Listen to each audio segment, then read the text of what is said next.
Hello everybody, and welcome to the very first video on this channel in 6 years. It's been a while since I've touched this channel, and I'm very excited to be getting back to it once again. Before I get into things, I'd like to introduce myself a little bit.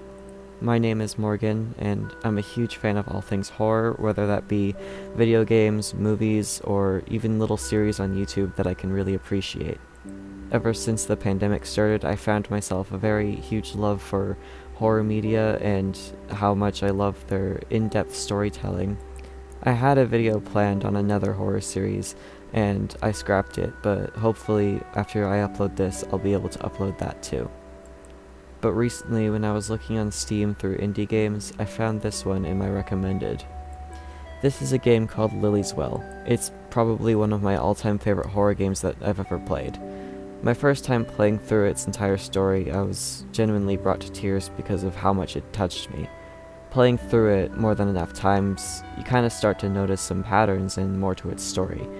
There's a lot to elaborate on, and I could really go on forever about this game and my undying love for it. But before I go any further, I'd like to thank Pure Ice Blue for allowing me to make this and even helping me out with some parts in the story that I was stumped on. Please go support her Patreon, the link will be in the description of this video, and I'd love to see what other work she comes out with after playing this. I advise you play through this game as well before watching. It's free on Steam and itch.io as of now, and this video will contain spoilers for this game as I'll be breaking down its story and lore. Anyways, without any further ramblings, let's get into the video.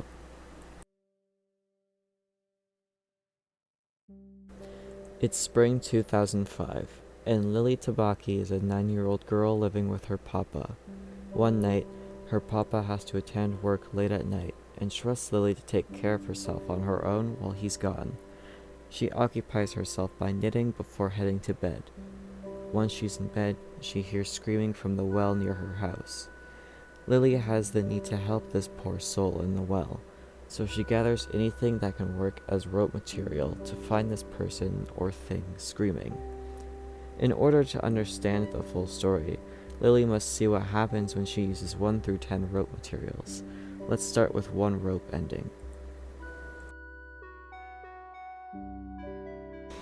After Lily uses 1 strong rope material, it obviously is not enough to save whoever is down there.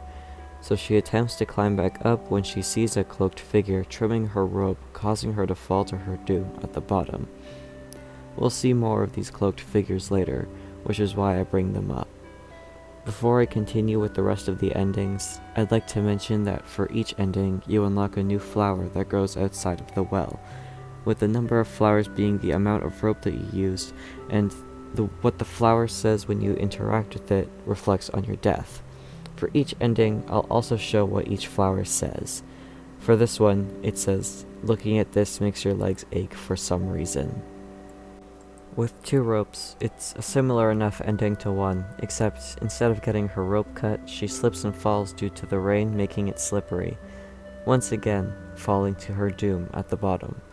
The flower for this one says, "Looking at this makes your palms sweat for some reason." 3 ropes is the same as 2, except she finds a lamp attached to the well wall, and of course slips and falls to her doom once more. A terrible choice, really. The flowers seem to be reaching for the lamp near the house. 4 ropes leads to a drainage pipe.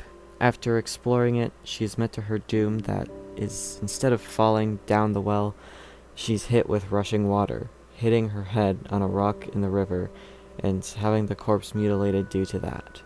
You are then told, not even Papa would recognize you now. The flowers for this say that the rain is drowning the flowers. 5 ropes leads to a window inside the well wall.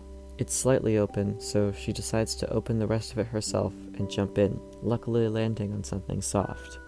We then find out she's inside a copy of her own bedroom inside the well, and her Papa is there.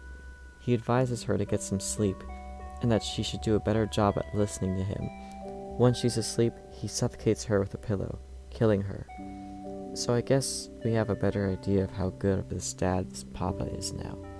I've been keeping some mental notes on the vibes that I get from this papa, mostly being that you get a weird, eerie vibe because he could be abusive near the start of the game. Nothing is direct proof quite like this ending, but there are little things with the objects you interact with that can suggest this.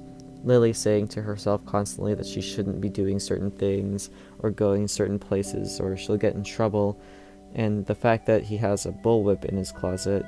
And of course I thought that this was for something else at first until I actually realized, oh wait, this is a bullwhip and not a BDSM whip.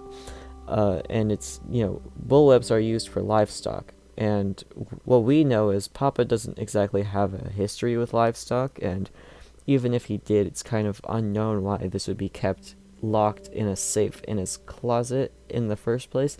It's overall concerning why he even owns this in the first place, is what I'm trying to say. But anyways, the flowers for this ending say it looks like someone crushed the flowers at some point. Moving on, 6 ropes takes you to a larger room in the well. It's very dark, so it's kind of hard to see, but in the corner you can see a rotting corpse being devoured by maggots, and if you look closely you can see that the corpse is actually Lily. This may come off as confusing at the moment, at this point in the story, but I swear it'll make sense in a second. I'd explain it all now, but that just lead to more needless tangents, and I just want to get the well endings over with before I get on with that. Anyhow, after processing the fact that there is a rotting corpse there, before Lily can even attempt to escape the well, it gets covered, presumably by another one of those cloaked figures. The flowers outside the well are covered in bugs, and it makes her skin itch. 7 ropes leads to vines that latch onto your skin, sucking the blood out of you. You can read all about the vines in this game in a book inside your house, and despite reading it, for some reason Lily forgets that the vines with the purple flowers are her bad to touch. Looking at the flowers outside the well make your blood go cold. 8 ropes takes you into a vent, and this ending has quite a bit of layers since there's 2 possible endings with this one. One of them's a secret ending, but there is still a lot to unpack from that one. The first main one is the noisy monster cage filled with the pink-haired anomalies. At the moment, you don't know why there are monsters that look like you, but a lot freakier, but this will be elaborated on a lot later. The other possible ending to find is the painting through the fan. Once you inspect the painting, you get text on the screen that apparently translates to, "And yet my flesh is a part of you. How selfish of Antonio to recreate the living before the Stardust Witch." This painting is of Ume from Pure Ice's other game called I Cannot Drown. In Lily's Well, it is indicated that the College of Azoth cult serving as the antagonist group is the same cult that she had created, as evidenced by portrait of Ume in their headquarters and the presence of a member known as Mifuyu, making her this for that game. This will make more sense for the context given in later scenarios mentioned. The flowers outside the well smell like rotting meat. With 9 ropes, you're able to see the bottom of the well, but somebody cuts your rope and you fall down and break your legs, causing you to scream. Your screams echo in the well as you call for help. Wait a minute. Isn't this how we got ourselves in this mess in the first place? Could this be the screams that led Lily down here? This will also make more sense in just a second. So, the final well ending has quite a lot to unpack. The script I wrote for this one is quite long, so here we go. With 10 ropes, you make it to the bottom of the well, seeing more dead Lily corpses being eaten by maggots. You go through a door, kill a worker and get his ID, and go through the different levels of the elevator. There's a lot of questions answered in this ending. In the archives, lots of big text appears on the screen that reads, "He only loves his own memory of you. You don't even remember Ma. Our flesh stretches throughout. The attic ladder is in the pantry. Our hair will forever grow as long as our soul has a place to return it. This is what happens when you're an ungrateful brat. kill yourself in front of him to see if he has the capacity for emotion, and he read your college essay about Ma. On another floor, you can see the room you enter in level 5, presumably, having the usual house music but much louder and more distorted, and everything there isn't authentic like your real room, giving you a very eerie and unsettling feeling. There's also a room with one of those noisy little monsters in the vent staring at you. We can probably assume that we are in some type of lab for the screaming vent monsters previously interacted with. Luckily, this one's inside a tube, making us safe from it for now. In the room next door, however, there is a dead body tangled up in some hair, that hair being the same color as yours and the monster's. A floor has just a window peering out into the well, with hair taking over the rest of the room. Due to this whole experience Lily has to witness, I can guess that Lily is really disgusted by hair, judging by the amount of times we can see her say no when interacting with hair in any way. It's a little funny, but also I understand hair is disgusting, especially when it's everywhere. Anyways, once you reach the top floor, we see cloaked figures, like the ones from before. They lead us to Papa, who then shows us what's been going on this whole time. He's been making several iterations of you, Lily. Each time you died, a new iteration was born, hearing the sounds of the previous screaming in the well. The monsters are the failed attempts at iterations. Papa apologizes for not getting the hair color right, which seems confusing at first because all the iterations had the same shade of magenta hair, when it is later revealed that Lily's natural hair color is more of a blonde. Now, this clears up a lot of questions I had before, stuff I hadn't even touched on yet. Like, in order to get one of the ropes, the bullwhip specifically, in Papa's closet, you need to know your birthday to unlock the safe. Lily's birthday is the 20th of July 1984. You can find this out by looking at a birthday card in the cave. But wait a second. 1984. Isn't she 9 in the year 2005? That doesn't make any sense. But now knowing this could mean the possibility of an original Lily. The Lily that was actually born and not cloned in a lab by their god-awful Papa. Well, if that's the case, then where is she now? And who is she? Does she even exist, or is she even alive now? We can't get these questions answered in this iteration exactly, as our Papa then shoots us right through the head. The flowers say that they give a sharp pain through your head. What a great Papa we have, am I right? Before I fully elaborate on its story, I need to discuss one last ending, and that's the attic ladder in the pantry. It is unknown how to exactly trigger this event in the game. Some say you have to find the mother painting or after you kill Freddy Fungus, but it is mostly unknown at the time of writing this. Basically, you enter the pantry and it all goes black and white, with a ladder in the middle of the room. Once you start climbing it, you get pop-ups on your computer saying various messages. These messages read, in this order: Tony, I can't do this anymore. She's been telling you things that would have made you sick a year ago. I thought things would be different now that she's dead, but you've just gotten worse. She isn't your mother or God. How many people did you kill to try and recreate her body? Oh God. Get the fuck away from me, Tony. I'm taking Lily and leaving. Let go of me. Stop. Stop. And then it goes on. Very big pop-up that just says stop over and over. From what I can understand, these are being said by Ma. She's saying this to Tony about Ume and his cult that he had created. She threatens to leave with Lily, but then ends up killing herself in the attic. It is unknown what happened to the original Lily after this memory, but the iteration can still remember their trauma all too well. Despite being a new body, she has the same soul. Also, I would like to point out that in the pantry, when you don't have this ending, I think you can see the noose in the top right corner. If that's what that is, it's kind of hard to tell with the graphics that this game has, but that's what I've interpreted it as anyways. Now to finally elaborate more on its full story before I talk about the final good ending. In order to talk about this, the good ending will be spoiled, but not fully discussed until later. Lily, the original one, was born July 20th, 1984. She presumably lived in that house her whole life with her parents, with her dad being very abusive and the leader of a cult trying to recreate the body of Ume in which they worshipped. Hence why he had a memorial for her in the garden. This led to possibly concerning behaviors coming from Tony's wife, Lily's ma, who is currently unnamed, leading to the argument between the two of them.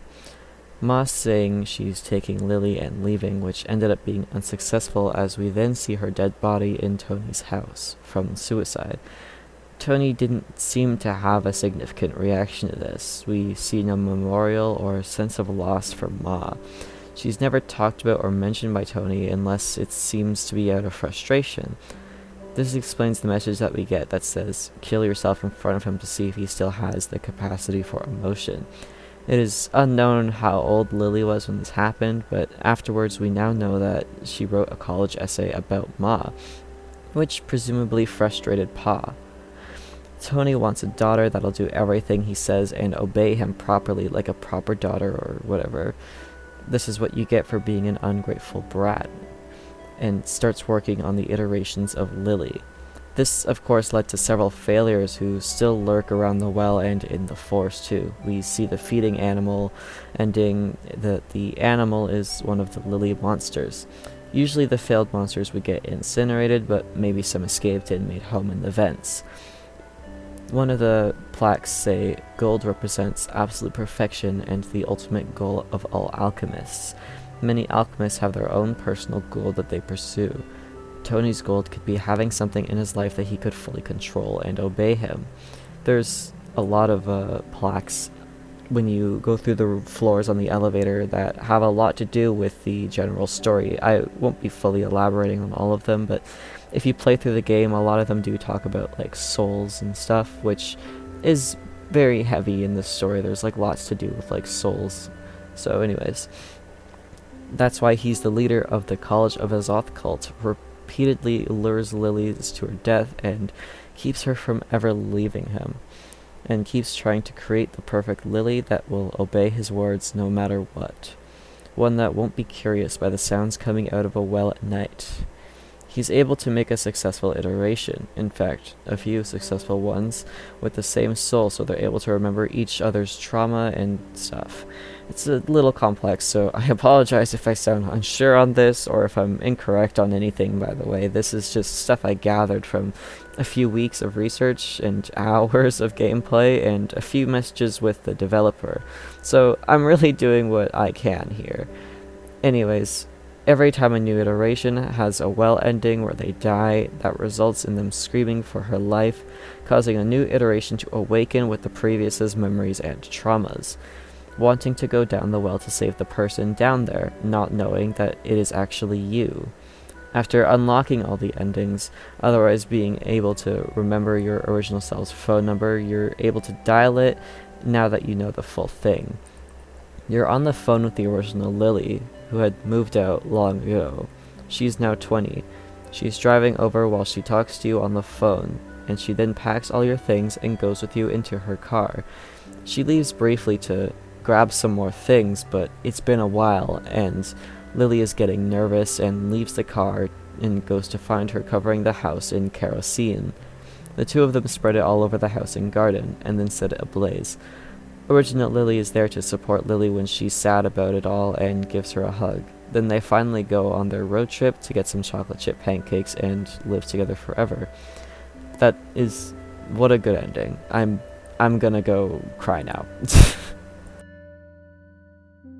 So this story and playing through the game as many times as I did has touched me for multiple reasons. Of course, I'm glad nobody's out there making new iterations of me, but sometimes I think of how nice it would be to pull my younger self away from anything that he could be going through and just take him for some chocolate chip pancakes like what happened here. Anyways, Thank you so much Pure Ice Blue for making this game and helping me out with this video. The link to download it on Steam and itch.io will be in the description, as well as her Patreon, which I recommend you go support if you love this game as much as I do. Anyways, thank you so much for watching. I was kind of terrified to make this video at first since this channel has a bit of bad memories attached to it, but I wanted to hopefully start a new era. I appreciate it if you made it all the way here, and I hope you have a nice day and consider playing this game and supporting the developer. Goodbye.